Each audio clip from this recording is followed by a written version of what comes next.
Good evening, my friends. I would like to talk about intensity tonight.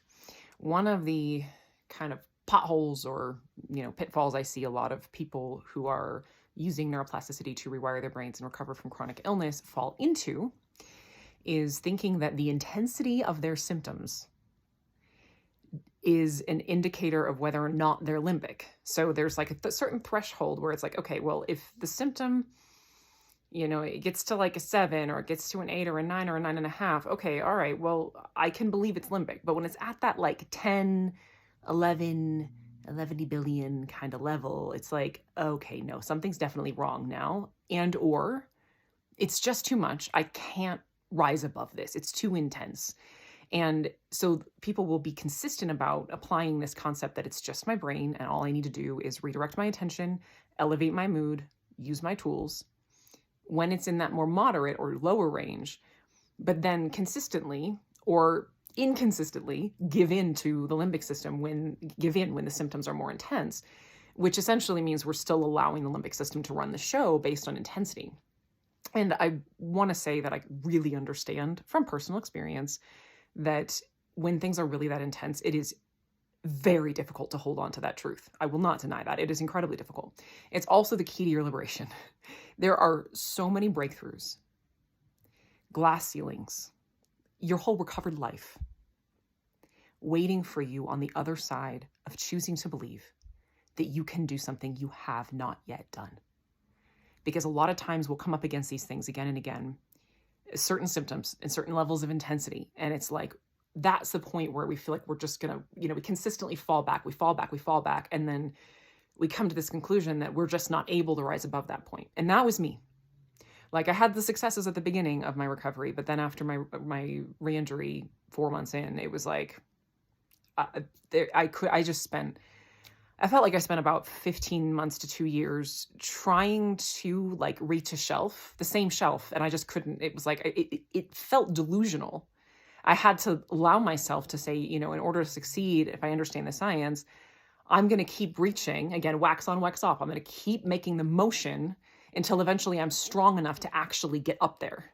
I'm going to keep learning to jump until I can jump high enough. If you've ever seen Karate Kid, it's kind of that sort of thing. Either one, like you have to just keep training and keep training.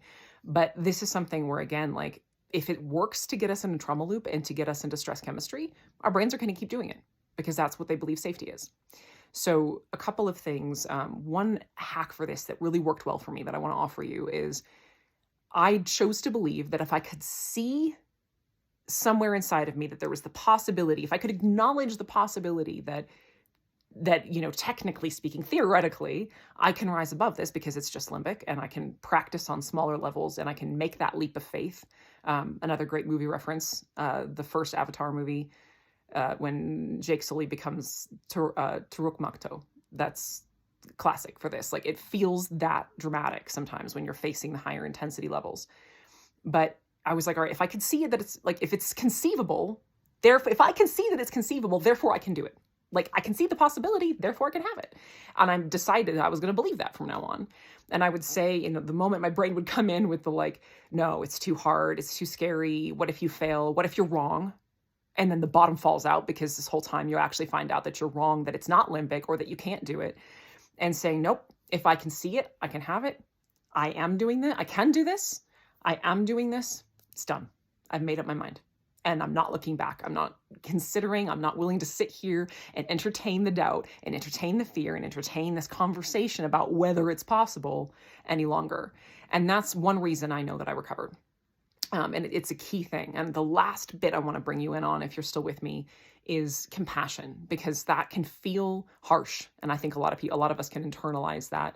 Everything I've just said is kind of a harsh reality to be dealing with or advice. But when we have genuine compassion for a being, and in this case yourself, and their suffering, and genuine empathy, we're not just saying that I feel for your suffering. We're saying I feel for your suffering and I want to relieve you of it. And the action-oriented aspect of self-compassion was what I focused on, because I would take the screaming limbic system as this part of me that was trying to protect me, wildly out of control and begging me to make it stop. And that's what the loudness was like, I'm torturing myself and I can't stop and I don't know how. Please stop. Please stop me because I can't stop myself. And that's how it felt to me when I was in it. After a long time, it didn't feel that way immediately, but after a long time, I came to interpret the loudness and the intensity differently. And it ended up being true, and that was the greatest acts of self-compassion are, in a sense, laying to rest old versions of yourself, disempowered versions of yourself that are still believing the false messages and saying, I love you and I'm letting you go. I'm letting this version of me die so that I can actually have the life that I know is waiting for me, my recovered life that I'm choosing. So that's my tidbit for you tonight on intensity. Last thing, the other thing that I used to remind myself of is that how much sleep I got last night, even if it was none or 2 hours or 3 hours, does not determine the truth either. Like, intensity doesn't determine truth. How much sleep I got doesn't determine truth. Whether or not it's possible right in this moment doesn't determine whether it's possible at some point along the line. Those things don't determine what the objective, biggest picture truth is of a situation. And holding on to that was what got me out. So truth is your friend. Absolute truth is something you can kind of work with and hold on to keep yourself anchored as you move through your process. Love you guys.